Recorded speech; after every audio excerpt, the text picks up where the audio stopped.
Hello, everyone. It's a real pleasure to be among all of you today and to share the experience of Invest in Tunisia agency in the level of image branding. For sure, FIPA activities on branding are being structured around communication through medias and the organization of promotional events abroad and here in Tunisia. Sectoral seminars and direct contacts with investors are also important parts in our branding actions and how we sell the Tunisian investment site overseas. But today I wish also to emphasize the role of aftercare and retention in enhancing the image of Tunisia. It is an important way to brand the country, especially after the outbreak of the COVID-19 crisis. It is here also important to mention that in Tunisia, and since the revolution, greenfield investment flows have significantly decreased. Indeed, the major investments that we've recorded since now 10 years were expansions from existing operators. Since then, they counted for more than 80% of the total FDI flows. These already implemented investors operated mainly in manufacturing industries such as aeronautics, automotive and textile sectors, IT services, and agribusiness. It is important to notice that the automotive and aeronautics activities have recorded this period a growth average of over 10% per year. All these sectors have important impact on growth, employment, and trade. These activities impacted positively trade balances of one of our main economic partners, France and Germany, for the 7 first months of the year. So in our daily basis work, the aftercare and retention are crucial, even more after the outbreak. The objective is not only to secure foreign companies' activities and their exports, but also to support their expansions in the country. Actually, we strongly believe that aftercare impacts directly the brand of the country and has, by its own, the ability to attract new investments in Tunisia. I wish to share with you two cases of new setup and creation that have been done thanks partly to the contribution of our retention and aftercare actions.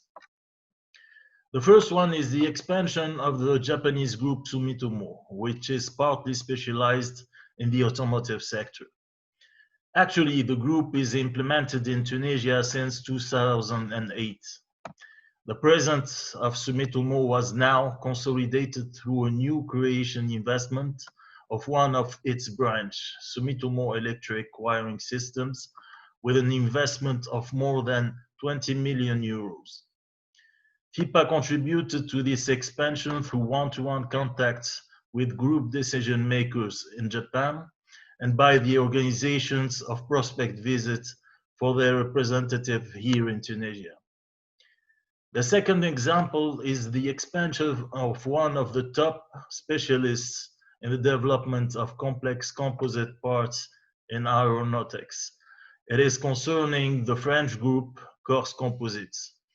The company is implemented in Tunisia since 2010 and have last year extended its activities with an investment of 17.5 million euros.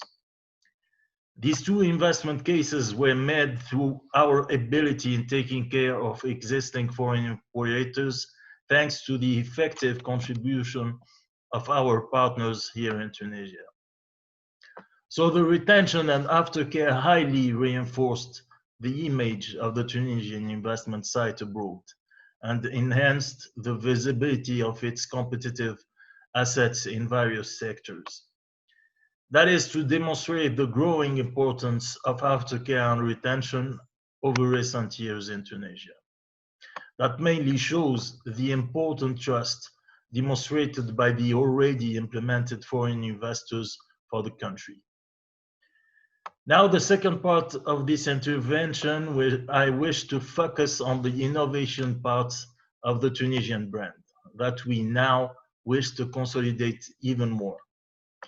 Indeed, the challenge of the country is to enhance its image on high add value sectors.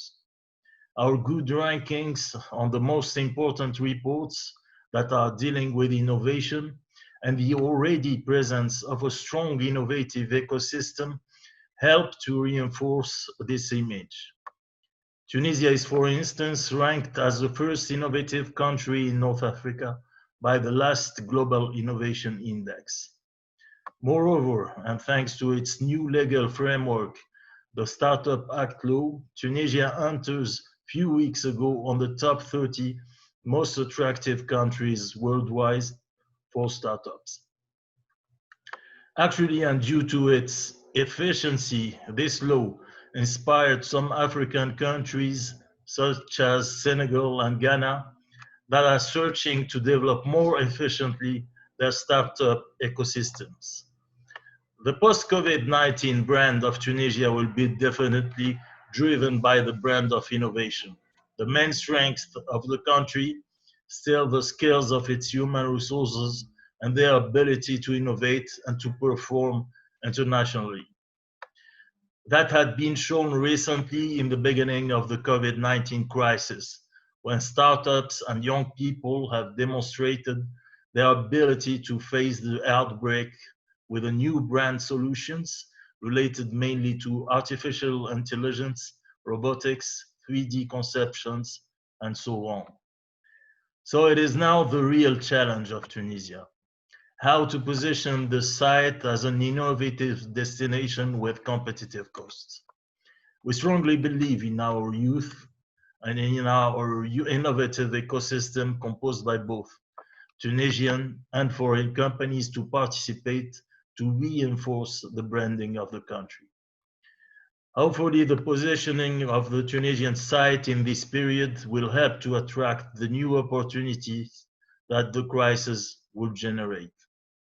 Now I turn over the floor and look forward to your comments. Many thanks.